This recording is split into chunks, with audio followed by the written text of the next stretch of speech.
Hello all. Welcome to the class of economics. आज से हम अर्थव्यवस्था की क्लासेस शुरू करने जा रहे हैं और आप विज्ञान धर्म आईएएस की फ्री सर्विस के अकॉर्डिंग आप जब पढ़ने जा रहे हैं इकोनॉमिक्स, आपकी दूसरी क्लासेस साथ ही साथ चल ही रही हैं और इकोनॉमिक्स भी आप अच्छी तरह से पढ़ेंगे। आज पहली क्लास में हम शुरू करेंगे बेसिक कॉन्सेप्ट से इकोनॉमिक्स के, जिनको समझने में आमतौर पर ज़्यादातर बच्चों को प्रॉब्लम आती है। तो बेसिक चीज़ें जान के धीरे धीरे मुश्किल टर्मिनोलॉजी की तरफ चलेंगे, लेकिन सबसे पहले जो इकोनॉमिक्स में बेसिक चीज़ें समझने में दिक्कत आती है वहाँ से हम लोग शुरुआत करने जा रहे हैं। ठीक है, आइए देखिए, नेशनल इनकम या राष्ट्रीय आय, सबसे पहला टॉपिक जो इसमें पढ़ा जाता है इकोनॉमिक्स क्लास में, वो नेशनल इनकम का कंसेप्ट या राष्ट्रीय आय का कंसेप्ट आता है। क्या है, इसको समझने के लिए क्या चीजें जाननी पड़ती हैं इसमें। राष्ट्रीय आय में किसी भी देश की प्रगति नापने के लिए, क्योंकि आज दुनिया एक दूसरे से कनेक्ट है, ग्लोबलाइज्ड है, वैश्वीकरण है, तो दूसरी दुनिया के देशों से कि उनमें क्या चल रहा है, उनकी कैसी स्थिति है, वो सब देखने के लिए एक स्केल या एक इंडेक्स बनाई जाती है। एक तरह से देखा जाता है कौन देश किस देश से कितना ऊपर है, कितना नीचे है, और ये सब वैश्वीकरण में एक दूसरे देशों की सहायता करने, लोन वगैरह देने या एक दूसरे के साथ व्यापार करने में चीज़ें सहायक रहती हैं। तो वहीं से राष्ट्रीय आय के मापक जानने होते हैं अलग अलग कंट्रीज के, कि कौन से कंट्री कहाँ पर स्टैंड करते हैं। ठीक है, अब राष्ट्रीय आय है क्या, सबसे पहले यही चीज़ जाननी है। नेशनल इनकम या राष्ट्रीय आय जिसको कहा जाता है, आपकी सहायता के लिए लिख देता हूँ, राष्ट्रीय आय।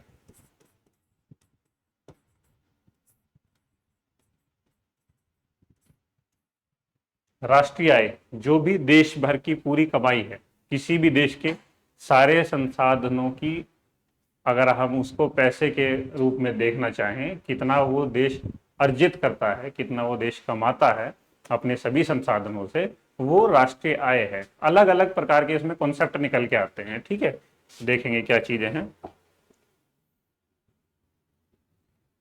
सबसे पहले क्यों जरूरत पड़ी है इसको नापने की, राष्ट्रीय आय को। भाई अलग अलग विद्वानों का कहना था कि राष्ट्रीय आय जरूरत क्या है नापने की, या कैसे नापी जाएगी। अब जैसा कि मैंने बताया कि जरूरत इसलिए है क्योंकि दुनिया एक दूसरे से जुड़ी हुई है। दुनिया के सभी देश एक दूसरे के साथ कंपीट करते हैं, रिसोर्सेज अपने पैदा करते हैं, रिसोर्सेज को वस्तुओं में कन्वर्ट करते हैं, मौद्रिक चीज़ों में बदलते हैं, और यही चीज़ें बाकी दुनिया के दूसरे देश भी कर रहे होते हैं।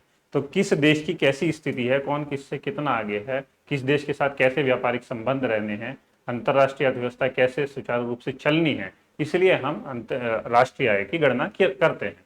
दूसरा, इसको नापने के लिए कि कैसे नापा जाए, उसकी बड़ी दुविधा थी अर्थशास्त्रियों के लिए कि इसको कैसे नापना है।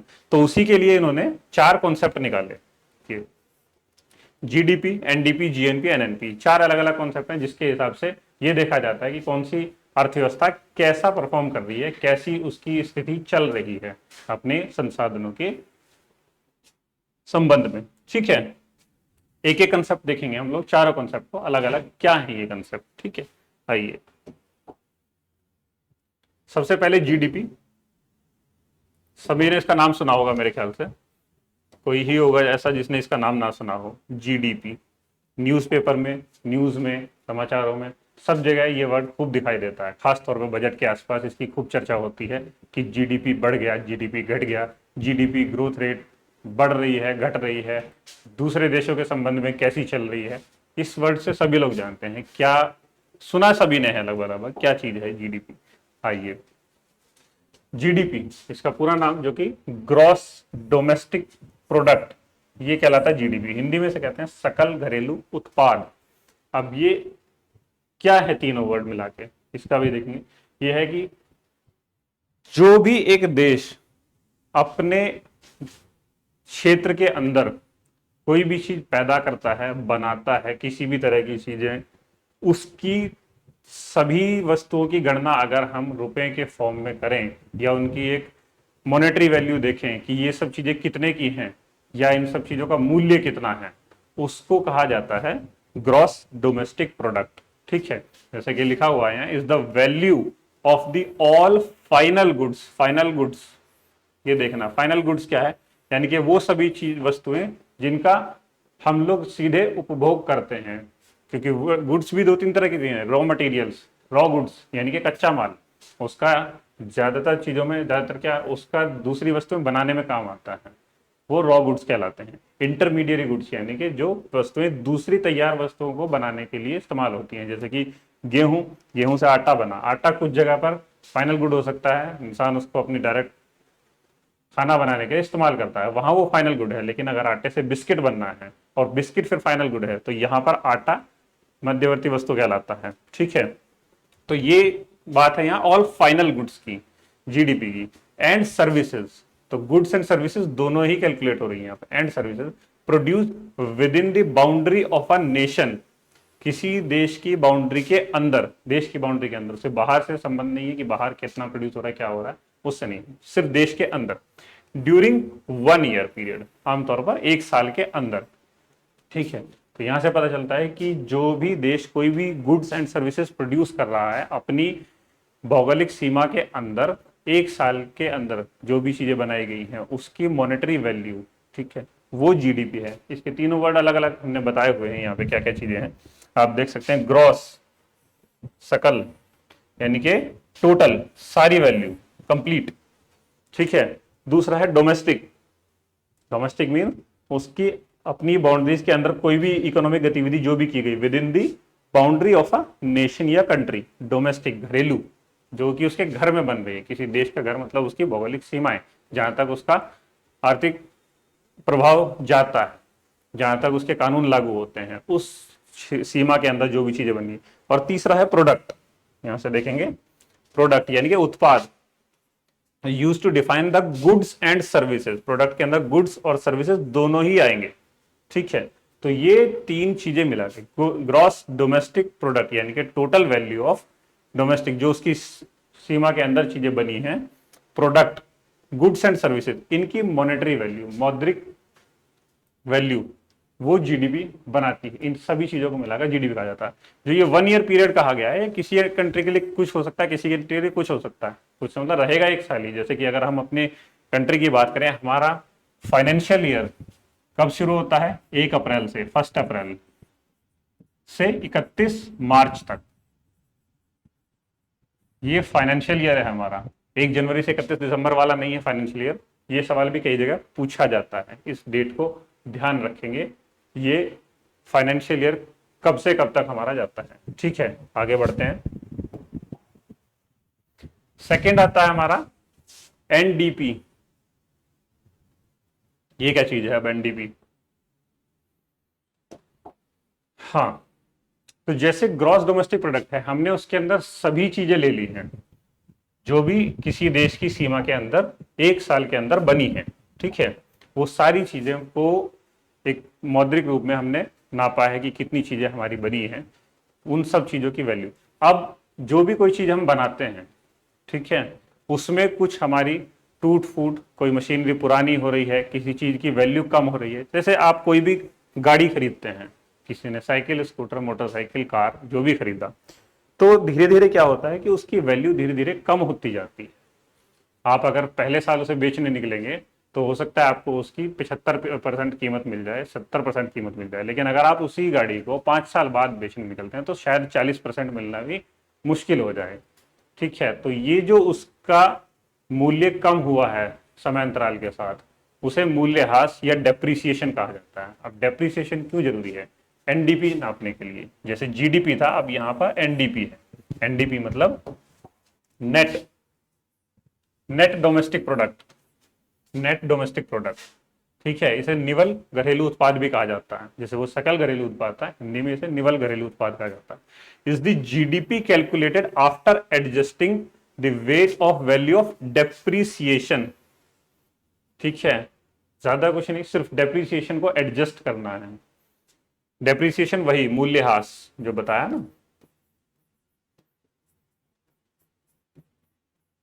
मूल्यह्रास मतलब जो भी चीजें उस इकोनॉमी में उत्पादन करने के लिए चीजें इस्तेमाल की जा रही है, मशीनरी की जा रही है या फैक्ट्री है, कोई भी चीजें जो भी है, उन सभी में जो मूल्यह्रास समय के साथ होता चलता है, तो उसकी वैल्यू को माइनस किया जाता है उसमें से, जीडीपी में से, तब हमें मिलती है एनडीपी। एनडीपी का फॉर्मूला यहाँ लिखा हुआ है कई बार पेपर में पूछ लिया जाता है, इसको ध्यान रखेंगे। NDP is equal to GDP minus depreciation, यानी कि जो जीडीपी हमने पहली वाले फॉर्मूले से निकाली थी वो, और उसमें से जब हम मूल्यह्रास चीजों का माइनस कर देंगे।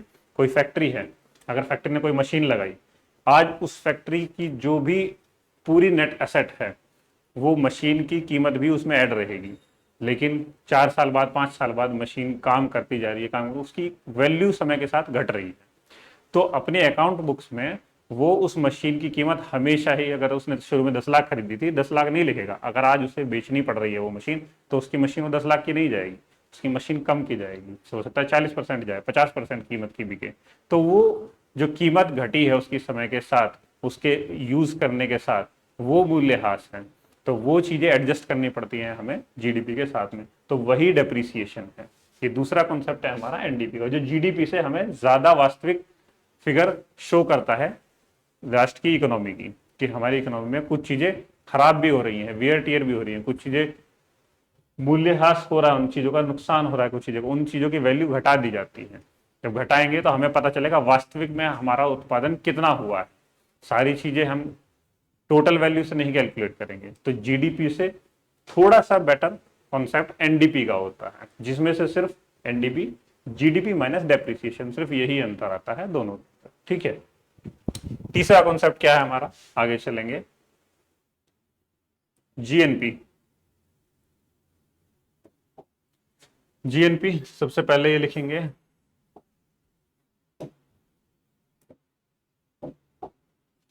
Gross national product. अब यहां सिर्फ अंतर नेशनल का है, जहां वो डोमेस्टिक की बात हो रही थी, अब सिर्फ अंतर आता है नेशनल का। अब दोनों में क्या अंतर है? अंतर सिर्फ इतना है कि वो कॉन्सेप्ट कहता था जीडीपी का कि ये हमारी देश की सीमा है, ठीक है। इस सीमा के अंदर जो कुछ भी प्रोड्यूस हो रहा है, चाहे वो वस्तुएं हैं, चाहे उत्पाद हैं, चाहे सेवाएं हैं, उन सब की वैल्यू कैलकुलेट करेंगे तो जीडीपी निकलेगी। लेकिन ये भौगोलिक सीमा के अंदर, उस देश के जुरिस्डिक्शन के अंदर। नेशनल प्रोडक्ट का मतलब है कि इस देश के कुछ लोग बाहर भी काम कर रहे होंगे दूसरे देशों में, ठीक है। जो बाहर काम कर रहे हैं वो अपने घर वालों को पैसा भेजते हैं, किसी तरह से बाहर से कमा कर लाते हैं इस देश में, और दूसरी तरह से भी पैसा आता है, जैसे कि लोन से आता है, ग्रांट, दूसरे देश ग्रांट देते हैं, आर्थिक सहायता देते हैं, वो पैसा भी देश के अंदर आता है, ठीक है। साथ ही इसके अलावा हमारे देश के अंदर कुछ विदेशी कंपनियां भी काम करती हैं, विदेशी लोग भी आकर काम करते हैं, जो यहां से पैसा बाहर लेकर जाते हैं, अपना प्रॉफिट बाहर लेकर चले जाते हैं अपने देश की जीडीपी में योगदान देने के लिए। तो इन चीजों को एडजस्ट करना, ये कहलाता है हमारा नेशनल प्रोडक्ट। नेशनल से मतलब हम समझेंगे कि जो देश के लोग काम कर रहे हैं, हमारे देश के लोग बाहर जाकर और वो पैसा बाहर से अंदर लाते हैं, या बाहर के नेशनल्स, बाहर के लोग जो देश के अंदर काम कर रहे हैं वो पैसा बाहर लेके जाते हैं, वो नेशनल का कॉन्सेप्ट है यहाँ पे, राष्ट्रीय का। ग्रॉस नेशनल प्रोडक्ट यानी कि सकल राष्ट्रीय उत्पाद, ठीक है, ये है। अब क्या क्या चीजें, जैसे मैंने बता दिया, gross national product is the GDP of a country, यहां भी जीडीपी है, GDP of a country added with its net income from abroad. जो देश से इनकम आ रही है उसको ऐड करेंगे जीडीपी के अंदर। अब यहां थोड़ा सा ट्रिकी खेल रहेगा, ध्यान से देखेंगे क्या क्या चीजें ऐड की जाएंगी। प्राइवेट रेमिटेंस, प्राइवेट रेमिटेंस वो आने वाली कमाई या जाने वाली कमाई का एक प्लस माइनस करते हैं इसके अंदर, प्राइवेट रेमिटेंस, कि वो अकाउंट है जो दूसरे देश के लोग यहां काम कर रहे हैं वो पैसा बाहर लेके जाएंगे, और भारत के लोग जो बाहर काम कर रहे हैं वो पैसा देश के अंदर लेकर आएंगे, ठीक है। वो है private remittances.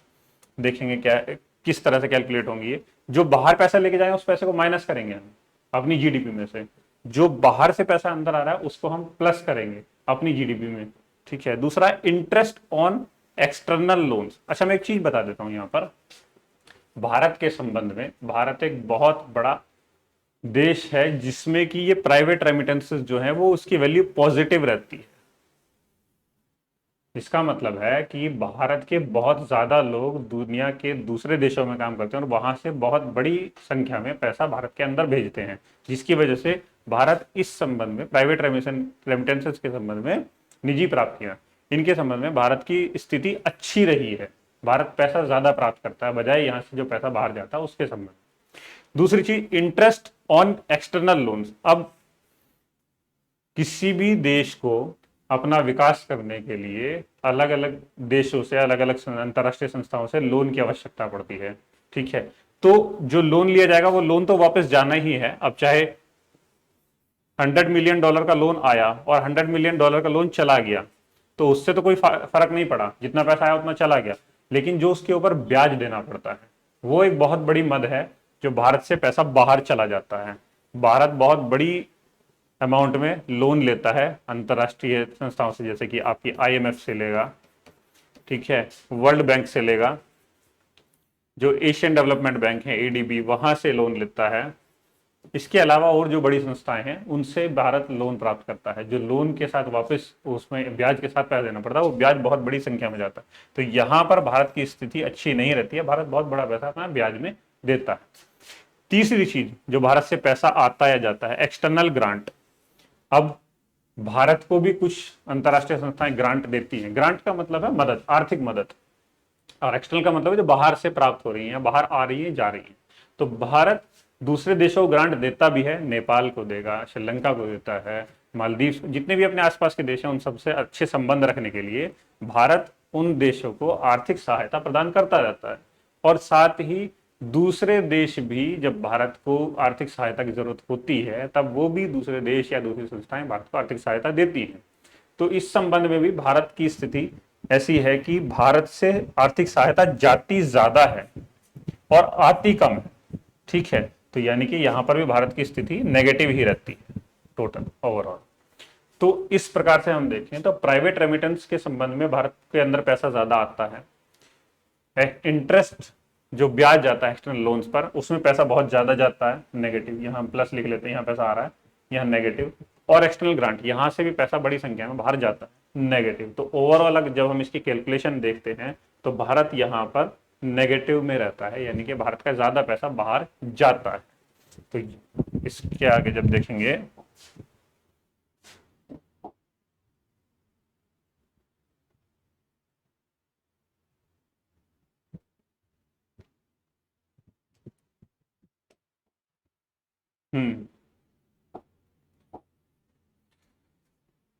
The balance of all the three components. Balance का मतलब जब इन तीनों को जोड़ा जाएगा और जो निकल के आएगा, जैसे मैंने बताया कि पैसा बाहर आ भी रहा है और जा भी रहा है, तो जो बैलेंस बचेगा तीनों को जोड़ने के बाद, balance of three components of income from abroad, यानी कि बाहर से होने वाली आय सेगमेंट में turn out to be positive, positive रहेगी या नेगेटिव रहेगी। और जैसा कि मैंने बताया कि भारत के संबंध में ये स्थिति नेगेटिव ज्यादा रहती है, ज्यादा क्या, ज्यादातर नेगेटिव ही रहती है। ठीक है, इसकी कैलकुलेशन कैसे है, जीडीपी, जीएनपी जो हमारी सकल राष्ट्रीय आय है, जीडीपी प्लस, जो फॉर्मूला है वो है GDP plus income from abroad, ये इसका जनरल फॉर्मूला है। लेकिन भारत के संबंध में क्या हो जाता है यहाँ पर कि GNP is equal to GDP plus, अब ब्रैकेट में देख रहे हैं माइनस, माइनस इसलिए क्योंकि भारत की स्थिति नेगेटिव रहती है, भारत ज्यादा पैसा बाहर भेज देता है, तो यहाँ माइनस हो जाता है इनकम फ्रॉम अब्रॉड, हमें उसे माइनस करना पड़ता है। यानी कि हमारी जो जीएनपी है, ग्रॉस नेशनल प्रोडक्ट, जो है वो जीडीपी से कम रहता है, क्योंकि जीडीपी में से ये पैसा माइनस हो जाता है, तो ये पैसा अल्टीमेटली जीडीपी का घट जाता है। यानी कि हम ये कह सकते हैं कि जो हमारी जीडीपी है, जीडीपी की वैल्यू ज्यादा रहती है हमारी जीएनपी से। ठीक है, ये हमारी जीएनपी का कॉन्सेप्ट है कि सकल राष्ट्रीय उत्पाद हमारी क्या है। जो भी पैसा बाहर के देशों के साथ संबंध हो रहा है, उस पैसे की जब हम गणना करते हैं अपनी जीडीपी में, तब हमें पिक्चर निकल के आती है जीएनपी की, सकल राष्ट्रीय उत्पाद, ग्रॉस नेशनल प्रोडक्ट। ठीक है, अब चौथा, चार कॉन्सेप्ट थे हमारे, लास्ट क्या कहलाता है, एनएनपी। यहां भी सेम सिमिलर वही सिचुएशन है पहले वाली, जैसे जीडीपी के साथ एनडीपी आया था, तो यहां पर भी एनएनपी, नेट नेशनल प्रोडक्ट, निवल राष्ट्रीय उत्पाद। तो यहां पर भी सेम वही चीज है, डेप्रिसिएशन, कि जो भी चीजें राष्ट्रीय उत्पाद, सकल राष्ट्रीय उत्पाद में हमने देखी, वहां से जब हम अपनी कटौतियां घटा देंगे मूल्यह्रास जो चीजों का हो रहा है उसको घटाएंगे, तब हमें अपनी एनएनपी प्राप्त होगी। यानी कि एनएनपी चारों कॉन्सेप्ट में, चारों कौन से थे, जीडीपी, एनडीपी, जीएनपी और चौथा एनएनपी, इन सब के अंदर जो सबसे सटीक आंकड़ा निकल कर आता है वो एनएनपी का निकल कर आता है, क्योंकि इसके अंदर सभी चीजें लगभग लगभग हटा दी गई हैं जो गणना में नहीं होनी चाहिए, जिनका कोई वैल्यू रह नहीं जाता है अल्टीमेटली फाइनल कैलकुलेशन के लिए। तो यहां पर हमें एनएनपी प्राप्त होती है अपनी, ठीक है। इसके लिए हम देखेंगे N N P is equal to GDP plus income from abroad. हमने देखा था कि भारत के संबंध में इनकम नेगेटिव में रहती है ये वाली, माइनस डेप्रीसिएशन,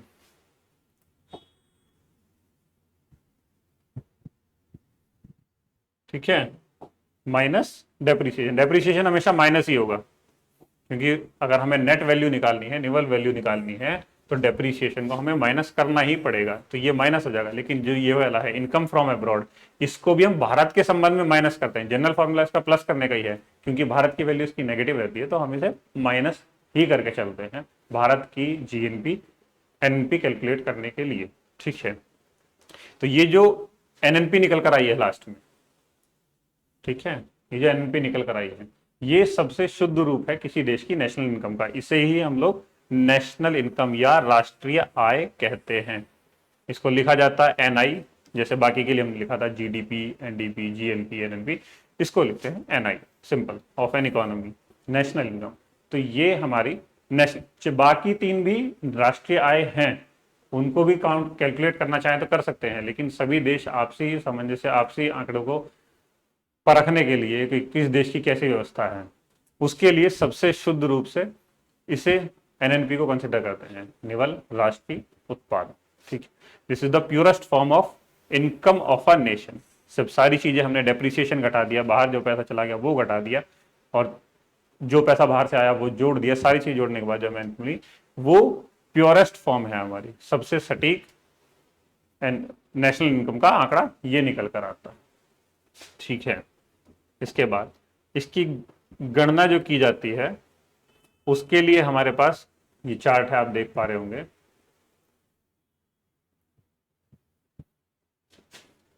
ठीक है।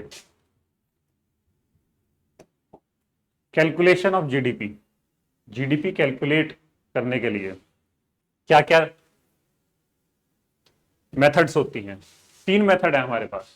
पहला जीडीपी एक्सपेंडिचर मेथड, यानी कि जो खर्चे हैं इकोनॉमी में, जहां भी कोई खर्चे हो रहे हैं उन खर्चों को सबको जोड़ा जाता है, जिससे हम अपनी जीडीपी को मापते हैं। कौन कौन सी चीजें हो सकती हैं, कंजम्पशन, यानी कि हम लोग या इकोनॉमी कोई भी चीज जब खरीदती है कंज्यूम करने के लिए, तो उसमें जो मद खर्च की जाती है वो गवर्नमेंट स्पेंडिंग, जो सरकार पैसा खर्च करती है सभी सरकारी योजनाओं में, पेंशन में, सैलरीज में, जहां पे भी जो पैसा खर्च होता है वो जोड़ा जाएगा।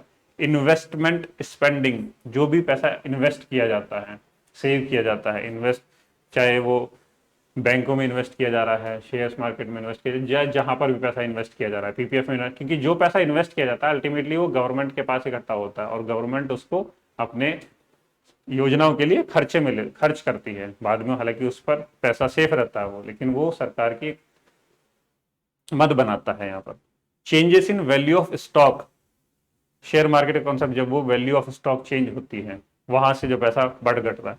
एक्सपोर्ट, ठीक है, जो भी पैसा बाहर भेजा जा रहा है, एक्सपोर्ट, वो पैसा, एक्सपेंडिचर, इस सब में एक्सपेंडिचर में ये जुड़ता है।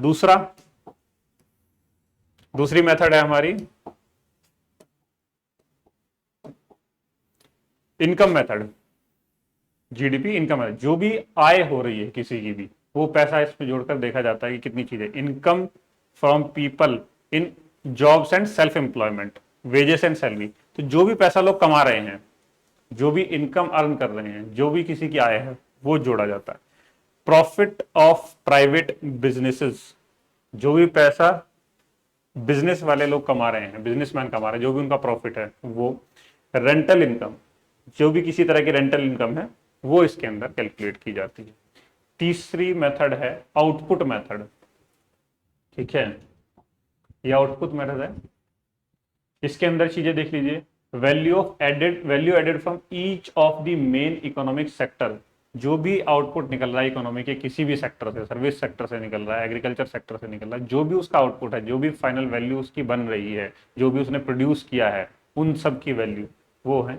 These sectors are primary sector, जैसे कि मैंने बताया प्राइमरी सेक्टर चाहे कृषि क्षेत्र हो, चाहे सेकेंडरी क्षेत्र हो हमारा, यानी कि मैन्युफैक्चरिंग सेक्टर भी है यहाँ पे, और चाहे हमारा सर्विस सेक्टर हो। इसके अंदर दिखाई देगा क्यूनरी लिखा हुआ है, क्वार्टरनरी, जो हमने 4 sectors of economy, primary, secondary, tertiary आना चाहिए यहाँ पे मैन्युफैक्चरिंग की जगह।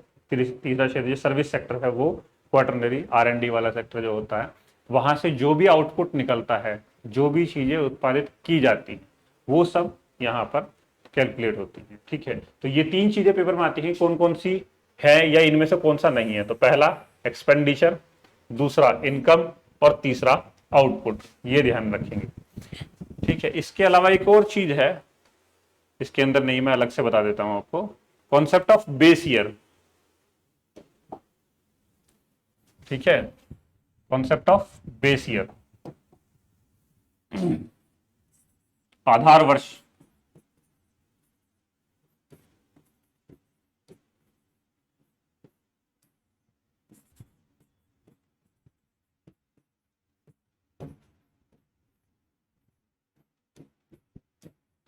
आधार वर्ष, जो जीडीपी हमने पढ़ा, जीडीपी ग्रोथ रेट, बहुत लोगों ने सुना होगा कि जीडीपी ग्रोथ रेट इस बार 9.2 रही, इस बार 7.5 रही, इस बार 6.3 रही। तो ये कैसे पता चलता है कि किस साल जीडीपी ग्रोथ रेट कैसी रही है? ठीक है, तो उसकी गणना की जाती है आधार वर्ष या बेस ईयर के अनुसार। बेस ईयर क्या है कि किसी एक साल को एक आधार मान लिया जाता है कि जो भी हम कीमतें देखेंगे, अब हमें कैसे पता चलेगा कीमत बढ़ रही है या घट रही है, तो वो एक बेस ईयर से देखा जाता है। नॉर्मली हम देखते हैं कि भाई पिछले साल अगर कोई जूता हमें 1,000 रुपये में मिल रहा था, इस साल हमें 1,200 में मिल रहा है, यानी कि 20% कीमत वृद्धि हो गई है। तो इसी तरह से राष्ट्रीय आय नापने के लिए हम कैसे पता करेंगे कि कीमतें बढ़ी हैं या घटी हैं? तो किसी एक साल को बेस ईयर मान लिया जाता, आधार वर्ष मान लिया जाता। उस साल वस्तुओं और सेवाओं की जो भी कीमत थी, उसके आगे आज जो कीमत है उसके संबंध में, तो उससे नापा जाता है कि हमारी जीडीपी ग्रोथ रेट कैसी चल रही है, जीडीपी ग्रोथ रेट बढ़ रही है या घट रही है। तो आधार वर्ष कौन तय करता है? हमारा सीएसओ, सेंट्रल स्टैटिस्टिकल ऑर्गेनाइजेशन। ठीक है, ये हमारा आधार वर्ष तय करता है। और जो अभी हमारी करंट आधार वर्ष निर्धारित है 2011-12। ठीक है, एक बार मैं इसे कंफर्म कर लेता हूं, क्योंकि मुझे शायद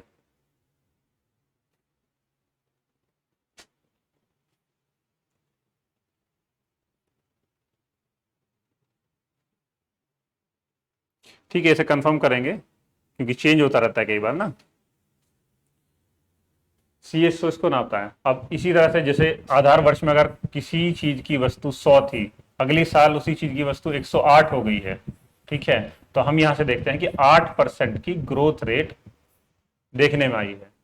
ठीक है, अगर यही 109 110 हो जाए तो 9% या 10% है। यही बेस ईयर का कॉन्सेप्ट है, इसको जारी करती है सीएसओ। ठीक है, तो ये बेस ईयर है जिसके हिसाब से चीजों को देखा जाता है कि जीडीपी बढ़ रही है घट। अगर ये चीज 100 से घट के 95 रह जाए, कि अगले साल चीजों की वस्तुओं के दाम 95 हो गए हैं, तो यहां पर हम देखेंगे कि ग्रोथ रेट -5% आंकी गई है। अगर बढ़ रही है तो ग्रोथ रेट पॉजिटिव में। इसी तरह से इकोनॉमी कोशिश करती है कि ग्रोथ रेट ज्यादा से ज्यादा बढ़ती रहे, हमारा उत्पाद पिछले साल के मुकाबले में ज्यादा रहे। और इन्हीं सब चीजों को देखते हुए राष्ट्रीय आय एक महत्वपूर्ण मुद्दा बन जाता है देश की गणना के लिए, अंतर्राष्ट्रीय स्थिति में अपने आप को मजबूत दिखाने के लिए। आज अगर हम देखते हैं कि जितने भी देश, विकासशील देश या जो अर्ध विकसित देश हैं, उनमें इसी चीज की लड़ाई है कि कौन देश कितनी गति से बढ़ रहा है, किस देश की जीडीपी ग्रोथ रेट कैसी चल रही है, कौन मजबूत है। भारत की स्थिति आज काफी अच्छी है, ग्रोथ रेट अपनी अच्छी सुधार की हुई है, और हम देखते हैं लगभग 7% या 8% के आसपास हमारी ग्रोथ रेट चल रही है आजकल के दौर में। कोरोना में एक छोटा सा गैप आया था, और उसके बाद हमने फिर से जो दोबारा स्पीड पकड़ी है, वो आगे तक भारत को आगे लेके जाने वाली है। ठीक है, इसी के साथ आज की क्लास यहीं खत्म करते हैं। और अगली क्लास में फिर मिलेंगे, कुछ और इकोनॉमिक्स की अच्छी टर्मिनोलॉजीज, अच्छी चीज़ों के साथ में जानेंगे, पढ़ेंगे और आगे बढ़ेंगे। ठीक, धन्यवाद।